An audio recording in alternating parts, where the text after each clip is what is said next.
Welcome student. स्वागत है आप सभी का मेरे अपने यूट्यूब चैनल स्टडी पॉइंट 2.0 में। देखिए, इस चैनल पर पढ़ने का सबसे सरल और अच्छा तरीका यही है कि आप अपने संबंधित टॉपिक के लिए प्लेलिस्ट में जाएं और उस प्लेलिस्ट में दिखाए हुए सभी वीडियो लेक्चर्स को क्रमशः अध्ययन करें। और आज हम आपके लिए जो टॉपिक लेकर के आए हैं वो टॉपिक है सेल वॉल। देखिए, एक बार समझ लेते हैं कि सेल वॉल होती क्या है। आप इस बात को तो जानते ही होंगे कि सेल वॉल पादप कोशिका का एक प्रमुख लक्षण है। सामान्यतः देखिए, अगर हम संरचना की बात कर लेते हैं तो सेल वॉल की एक संरचना बनी हुई है। देखिए, संरचना में सबसे पहले यहाँ जो बीच में ये जो पटलिका पाई जा रही है इसे मध्य पटलिका कहा जाता है। ध्यान दीजिएगा, इस बीच की पटलिका को, इस लाइन को हम मध्य पटलिका कह रहे हैं। यह मध्य पटलिका कैल्शियम की बनी होती है और मैग्नीशियम पेक्टेट की बनी होती है। याद रखिएगा, मध्य पटलिका मध्य में बनी होती है, कैल्शियम व मैग्नीशियम पेक्टेट की बनी होती है। इसका सबसे जो अच्छा कार्य है वह यह कार्य है कि ये दो कोशिकाओं को आपस में जोड़ती है। अब इस बात को देखिए, यह मध्य पटलिका है, ये मध्य पटलिका इन दो कोशिकाओं को आपस में जोड़ने का काम करेगी। यहाँ देखिए, ये भी मध्य पटलिका है, ये इन दो कोशिकाओं को आपस में जोड़ने का काम करेगी। फिर से देखिए, यहाँ पर एक मध्य पटलिका है, ये इन दो कोशिकाओं को आपस में जोड़ने का कार्य कर रही है। इसी प्रकार से आगे अगर हम इसके स्ट्रक्चर को समझने की कोशिश करते हैं तो देखिए, जो दूसरा स्ट्रक्चर है उसे हम प्राथमिक कोशिका भित्ति कहते हैं या प्राइमरी सेल वॉल। देखिए, प्राइमरी सेल वॉल मध्य पटलिका के बाद का स्तर है जो कि लगभग 1 से 3 माइक्रोमीटर मोटा होता है।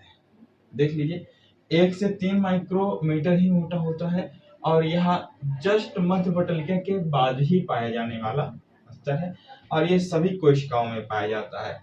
ये देखिए, क्योंकि ये 1 से 3 माइक्रोमीटर ही है तो ये पतला है, प्रत्यास्थ है यानी लचीला है।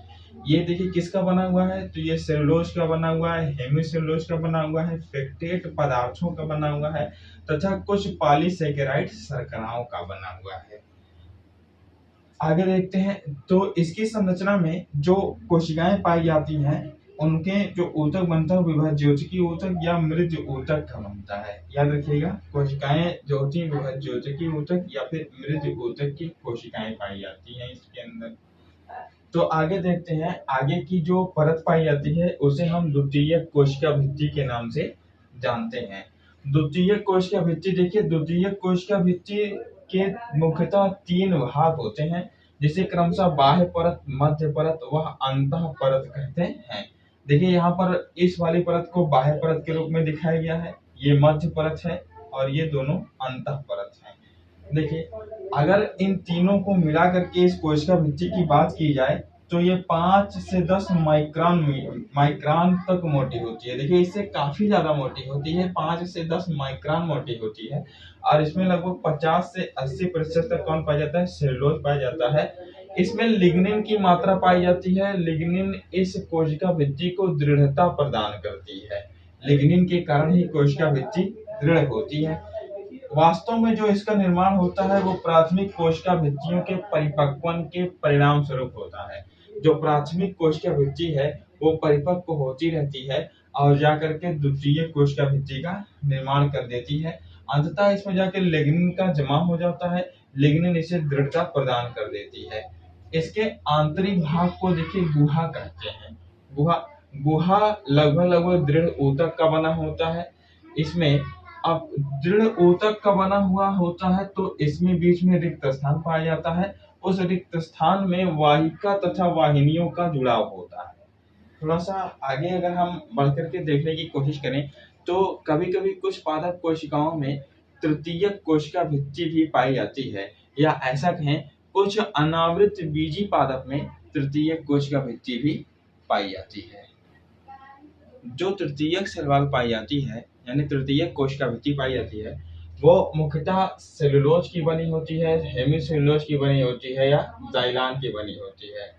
और वास्तव में इस तृतीय कोशिका भित्ति को सबसे पहले साइरिल फिग नामक वैज्ञानिक ने देखा था। यानी कि इसके खोजकर्ता कौन हुए? Cyril fig. थोड़ा सा और समझते हैं कि कोशिका भित्ति के मुख्य कार्य कौन कौन से होते हैं। तो देखिए, कोशिका भित्ति का जो सबसे पहला मुख्य कार्य है, यह कोशिका को बाह्य आक्रमण से सुरक्षा प्रदान करता है। क्योंकि जंतु अपनी रक्षा स्वयं कर सकते हैं, क्योंकि वह एक स्थान से दूसरे स्थान पर चल सकते हैं, किंतु पादप नहीं चल सकते हैं एक स्थान से दूसरे स्थान पर। इसीलिए उनमें कोशिका भित्ति पाई जाती है सुरक्षा प्रदान करने के लिए।